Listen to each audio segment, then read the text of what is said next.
midst of the bustling crowd, there sat an old man, seemingly out of place.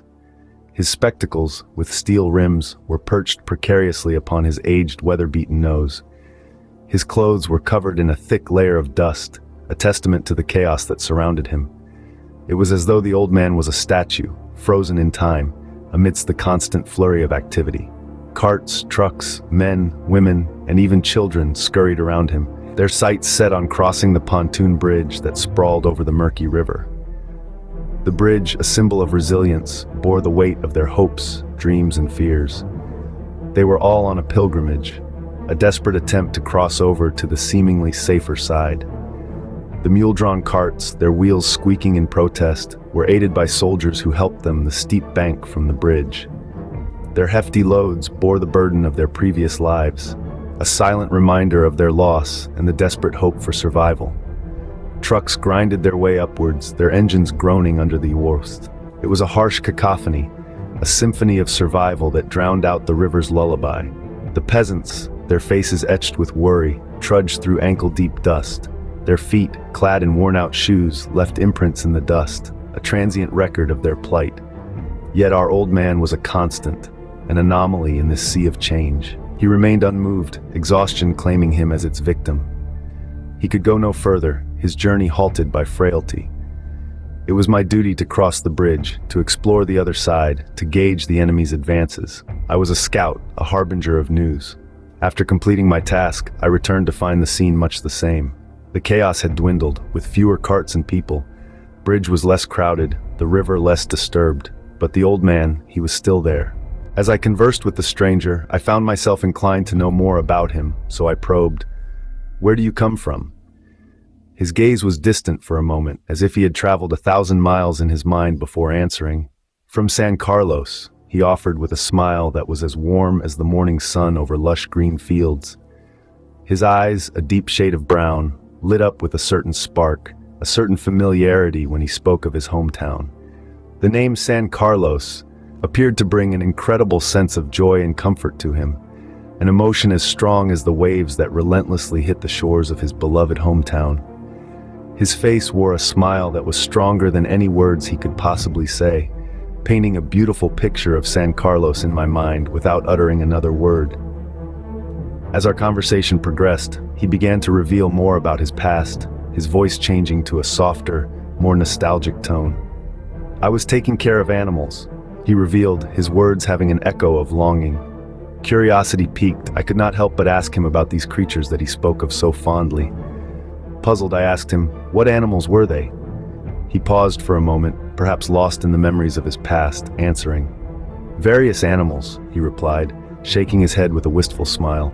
"2 goats, a cat, and 4 pairs of pigeons." His voice held a note of pride as he talked about his companions. "The goats," he said, "were as stubborn as mules but as loving as dogs. The cat, a lazy creature with a cunning mind. The pigeons, a symbol of peace and freedom, fluttering around the blue skies." For a moment his face was a painting of pure contentment, a reflection of the happy times spent with his unlikely family. But the joy was short-lived as he continued his tale, his voice thick with emotion. "I had to leave them because of the artillery," he concluded, his heart heavy with longing and regret for the life he had left behind. He was alone, his only family, the animals he had to leave behind. He was a solitary figure in the barren landscape, a relic of a world once filled with life and laughter. His name was lost to time, but his was something he held onto with a vice-like grip. He was a 76-year-old man. His body bore the weight of his years, worn down by unyielding time and relentless hardships. Frail and weary, he had traversed 12 painstaking kilometers. His legs were trembling, ready to give way under the strain. He was a man at the end of his tether, a man who could go no further. I found myself compelled to offer help, to implore him to move, to find the haven that waited just a stone's throw away. Upon my words, there were trucks mere kilometers up the road, trucks that could ferry him to the sanctuary he so desperately needed. Trucks that signified safety, a haven far removed from the unforgiving world he had just walked through. "I will wait," he declared, his voice barely above a whisper, his tone resolute, his spirit unbroken. His concern, oddly enough, didn't lie with himself, but with his family, the animals he had been forced to abandon. The cat, he had faith, would manage to survive on its own. It was a survivor, just like him. But the others, he didn't know. "You left the dove cage unlocked?" I questioned. He gave a silent nod, his eyes expressing a swirl of emotions. The doves, once captive, would now have the liberty to soar in the endless blue sky. Somewhat relieved, he sighed. But behind those weary eyes, I could see the worry for the remaining ones, the ones still captive. I gave him a reassuring pat on his shoulder, trying to inspire to ignite a spark of hope. "Come on," I encouraged. He accepted my help with gratitude, made a feeble attempt to stand, yet fatigue prevailed. He sat down in the dust. "I was taking care of animals," he muttered. He was a caretaker, a guardian. As fascists advanced, this gray Easter Sunday held no cheer. Solace came from knowing that cats are self-sufficient. This was his good luck amidst the looming chaos. Still, we leave him waiting by the roadside, clinging to his fate.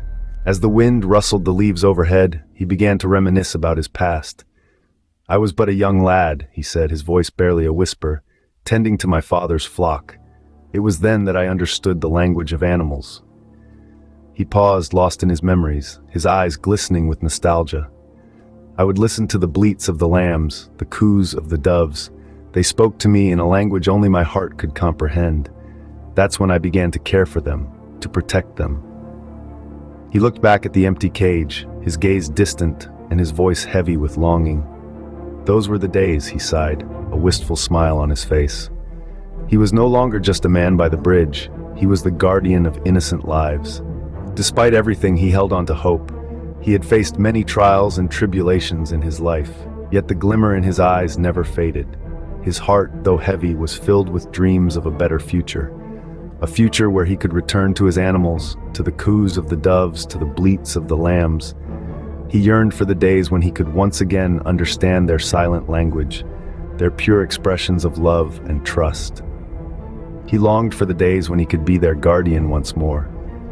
"I will return to them one day," he declared, his voice resounding with determination. His hope, it seemed, was his only solace in the loneliness of his existence.